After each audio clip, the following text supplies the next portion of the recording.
चॉकलेटी वाली ये नहीं सुना तुम। सब सस्ती सस्ती साड़ी है, ले लो। हाँ तो अपनी घर है ये, लेके बिहार जाने का है। कितने 200 रुपए का है? 200-150 में को है।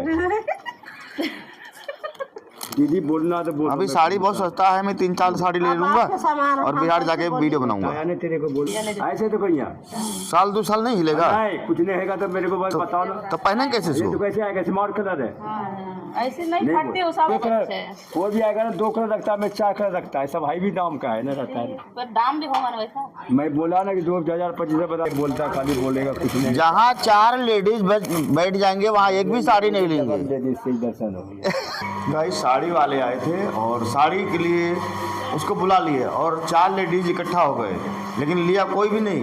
उसका सब पूरा फैलवा डाले, बेचारा परेशान हो गया, इकट्ठा किया और चला गया।